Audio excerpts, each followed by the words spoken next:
Walmart just did something really big. They rolled out same-day prescription delivery nationwide.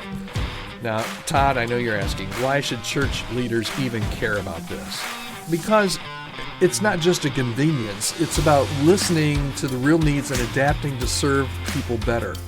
And if a massive corporation is willing to rethink how it meets customer needs, then shouldn't the church be doing the same? I'm Todd Rhodes. I'm your host here on the Healthy Church Staff Podcast. The gospel never changes, but how we deliver it can. So we're going to talk about that today and what we can learn as church staff and church leaders from Walmart's playbook. So I think there's 4 things I'd like to share with you today that hopefully will just get your juices flowing a little bit. And so I love to do things like this where we take something that's happening maybe in a business or in culture and kind of try and figure out, okay, what can we learn from this as church leaders? And I find that a lot of times this only thing I can think of is cross-contamination. That's not it. The pollinization, maybe that's it. Taking 2 different areas and molding them together and finding out what we can learn from this, I find is really fascinating, number 1. And number 2, it just gets my mind going in different directions. So hopefully that will do this for you here today. So 4 key things that I think we can learn. First of all, innovation can really solve real problems. Innovation in the church kind of gets a bad rap sometimes, but we need to constantly be trying new things. Now, here's how this worked. Walmart did not wake up one day and say, hey, let's add delivery just for fun. That's not how that happened, right? No, they listened, and they saw that people, especially older adults, those with chronic conditions, they struggled to make multiple pharmacy trips, so they created a solution that met some real needs for people. So my question to you as a church leader and to you as a church pastor or a church staff person, are we solving real problems or are we just running the same programs we've always had?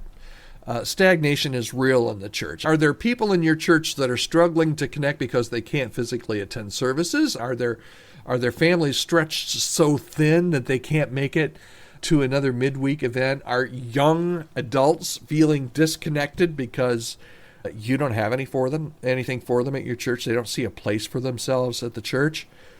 The truth is the best innovations aren't gimmicks. Gimmicks come and go, okay?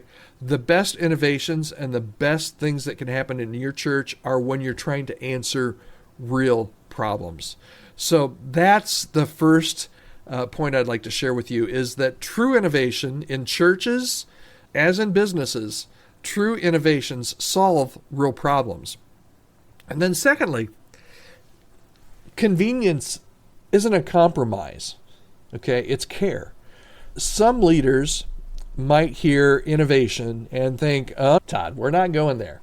We don't go there. We're not going to talk about watering things down.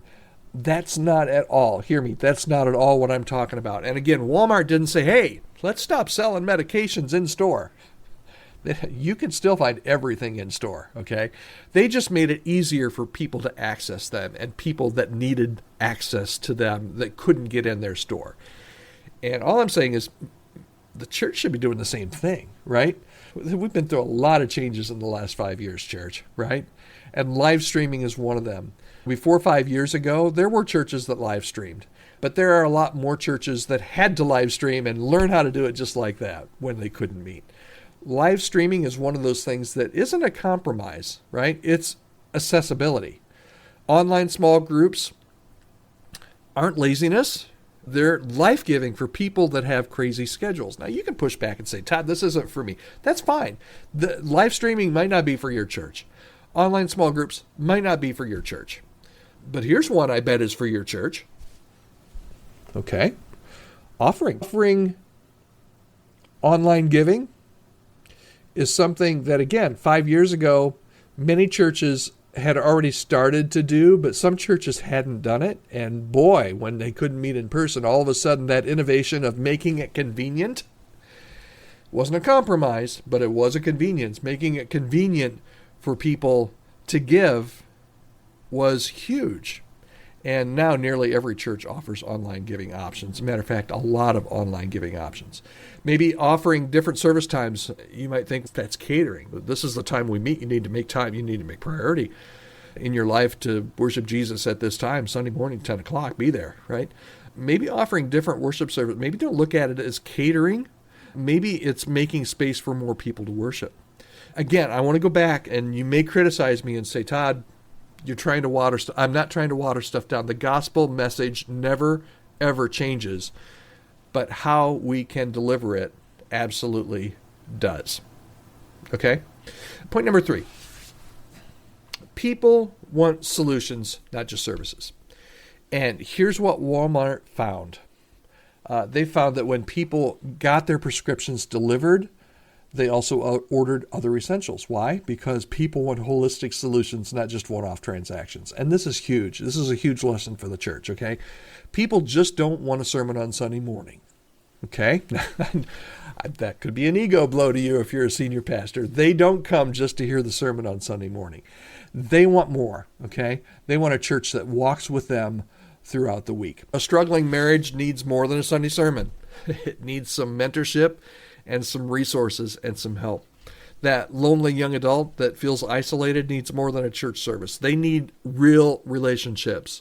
That family that we mentioned that might be facing financial hardship doesn't just need prayer, and they don't need a really stellar knock it out of the park sermon on Sunday. Those are great things. But what they need is some real practical help. So are we providing solutions that help people thrive? That's innovation. How can you innovate that can help people thrive where they are? Because if you're not doing that, you're just offering services that check a box. Hey, come on Sunday. All right, you check the box. Come on. For me, a generation ago, it was check the box. I grew up Independent Baptist, so there were a lot of boxes to check, right? You had to be at Sunday school. Check that box. You had to be at Sunday night worship service, check that box. You had to be at Sunday night service, check that box. You need to be at Wednesday night prayer meeting, right? Check that box.